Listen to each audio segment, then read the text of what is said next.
En Haití, devastado por la guerra, eres gángster o rehén. Tras el asesinato del presidente en 2021, este país caribeño de 11.5 millones ha vivido una crisis constante. La capital vive una guerra urbana constante y sus habitantes presencian atrocidades violentas cada día. Muchas de sus personas más vulnerables enfrentan un posible colapso humanitario, pero en los últimos años de caos, Haití ha tenido al menos una salvación. Pero, como mínimo, su terrible excusa de gobierno civil ha sido demasiado débil como para siquiera pensar en convertirse en una dictadura.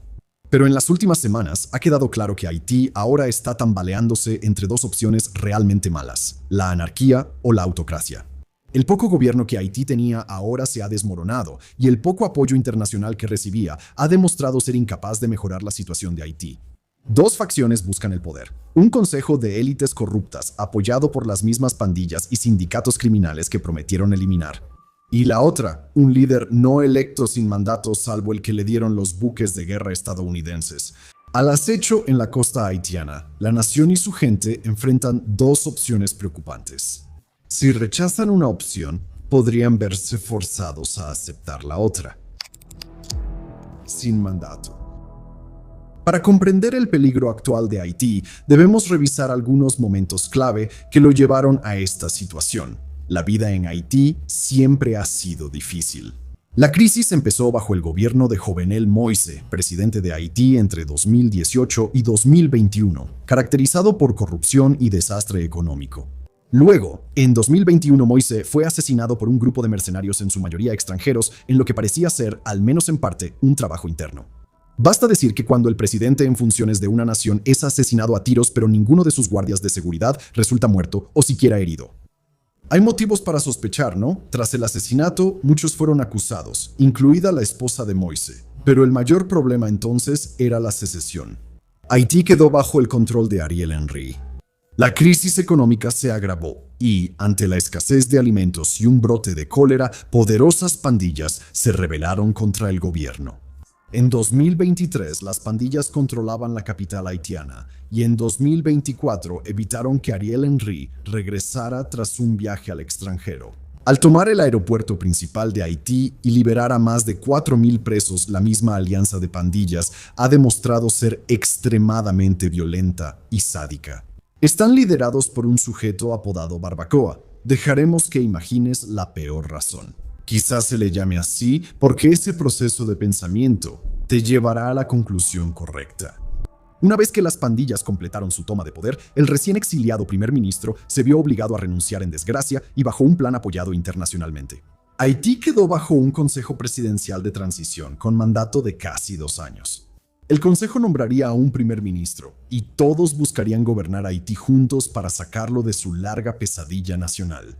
En la práctica, sin embargo, el Consejo y los primeros ministros que eligieron resultaron ser increíblemente ineficaces y al final empeoraron aún más la crisis.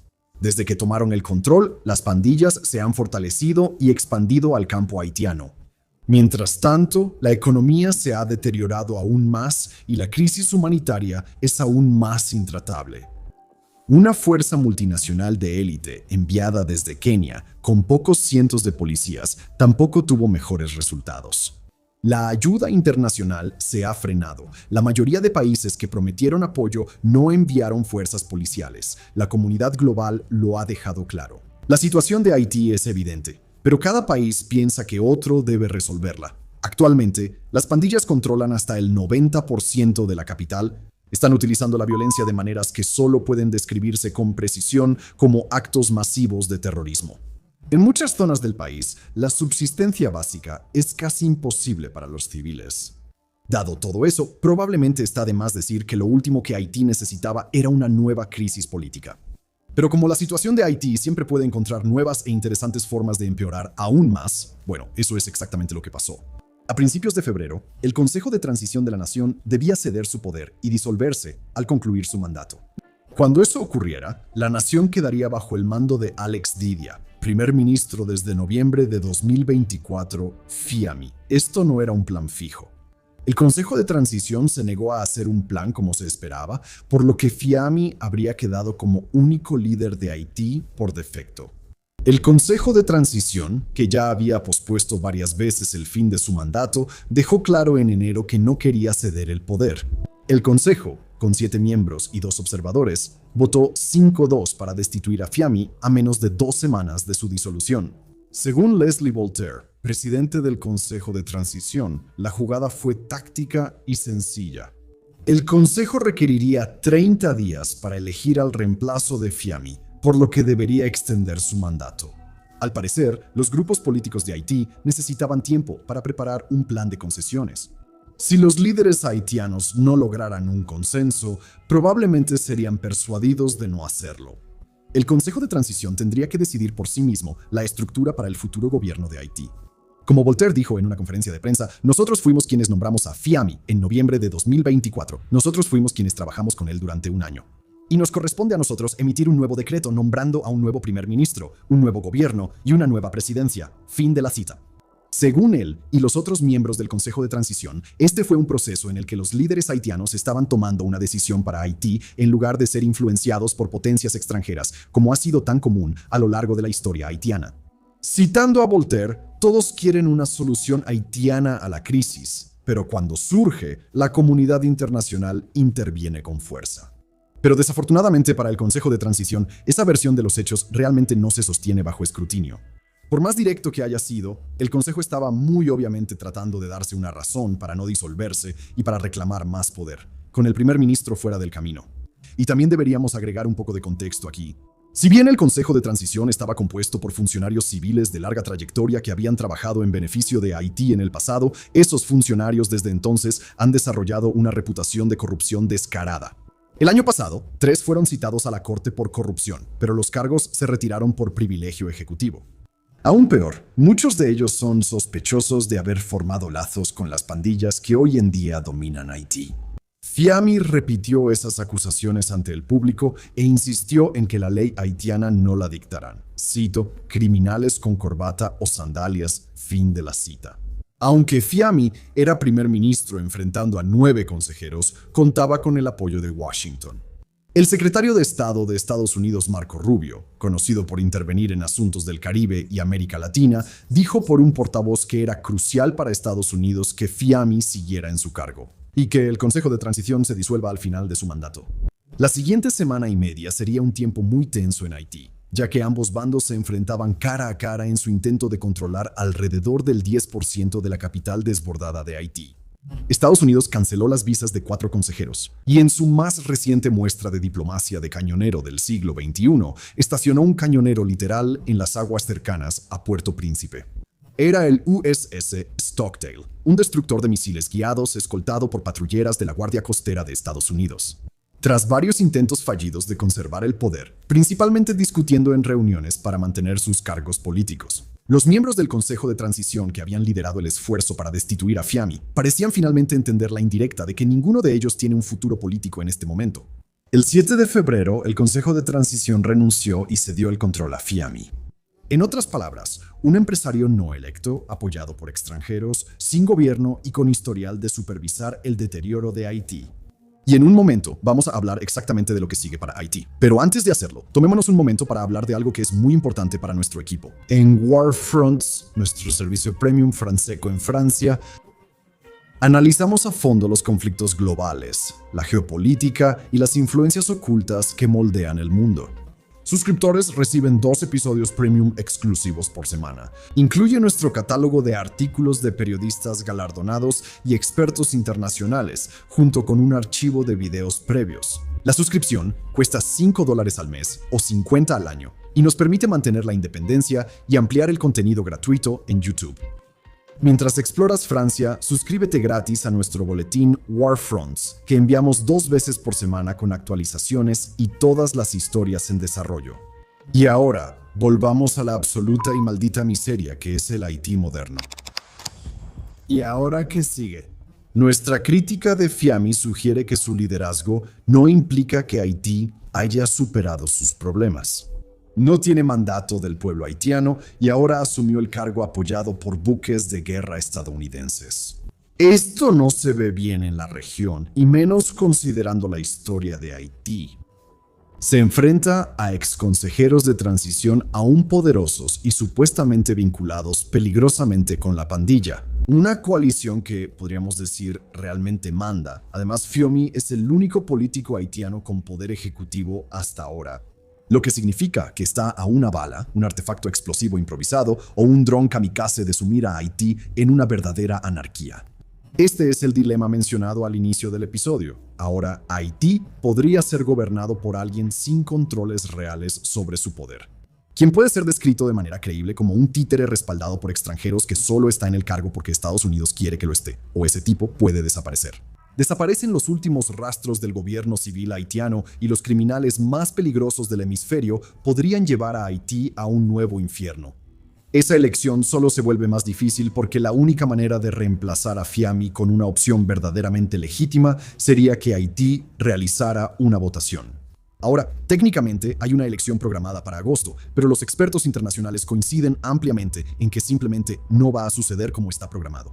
Haití carece de recursos para proteger su capital, menos aún para realizar una elección segura y legítima.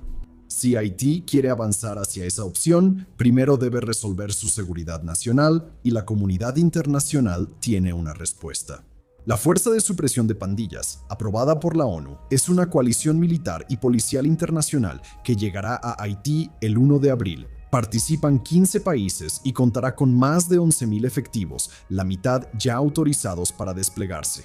Se espera que toda la fuerza esté presente en Haití y completamente operativa para septiembre, momento en el cual pasarán a desempeñar un papel de apoyo a la policía haitiana que está bajo presión. Al hacerlo, estarán reforzando el trabajo de los mercenarios liderados por Estados Unidos que ya están en el terreno. Estos están bajo el mando del ex jefe de Blackwater, Eric Prince, y su nueva empresa, Vectus Global. Hay que reconocer que el señor Prince eligió un nombre muy siniestro para su empresa de mercenarios, incluso mejor que Blackwater. Debemos mencionar que esos mercenarios han recibido fuertes críticas internacionales por su uso de tácticas de drones kamikaze, que a menudo matan a civiles. Probablemente se unan a la Fuerza de Supresión de Pandillas al llegar al lugar. Por supuesto, también debemos señalar que no está garantizado que la Fuerza de Supresión de Pandillas realmente llegue y actúe como se espera, especialmente cuando la última fuerza de estabilización falló de manera tan espectacular. Ya, defensores haitianos e internacionales están haciendo sonar una nueva serie de alarmas, advirtiendo que simplemente enviar a 11.000 elementos armados a Haití y esperar lo mejor está lejos de ser una solución real.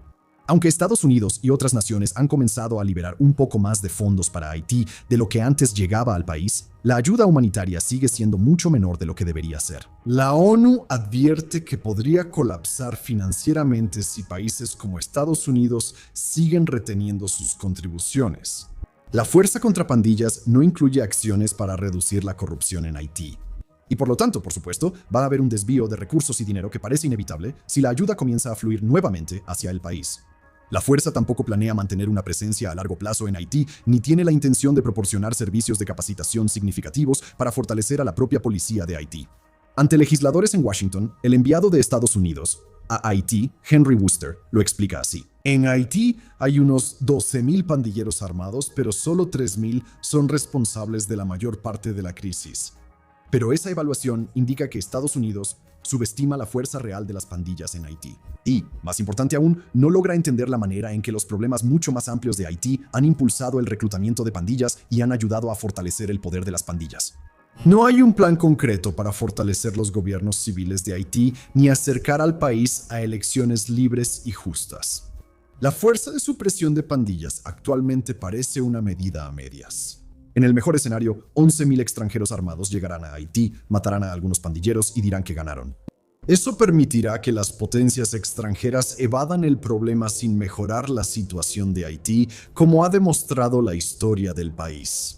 Eliminar a los pandilleros sin atender la estabilidad de Haití solo abre paso a la siguiente crisis de seguridad tras ellos. Pero Estados Unidos tiene incentivos para buscar una victoria rápida. La nación alberga a más de 300.000 haitianos que viven bajo estatus de protección temporal, a quienes la administración de Trump parece estar muy interesada en deportar en cuanto tenga la oportunidad. Incluso el enviado a Haití, Enrique Wooster, dio a entender que para Estados Unidos este tema ya está resuelto, citando a Wooster.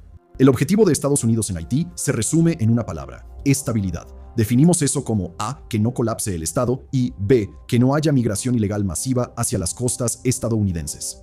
Todo lo que hacemos para aplicar la política del presidente hacia Haití tiene ese único objetivo.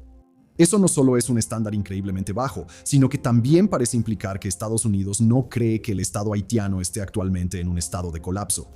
Eso sugeriría, a su vez, que mientras Fiami permanezca en el poder y Estados Unidos logre sus objetivos básicos, probablemente a Washington no le importe mucho construir una estabilidad a largo plazo.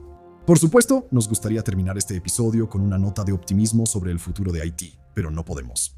En su forma actual, la Fuerza de Supresión de Pandillas parece ser una herramienta para mantener en pie al fantasma del gobierno de Haití el mayor tiempo posible, por cualquier medio posible, con prácticamente cero consideración por el futuro de Haití.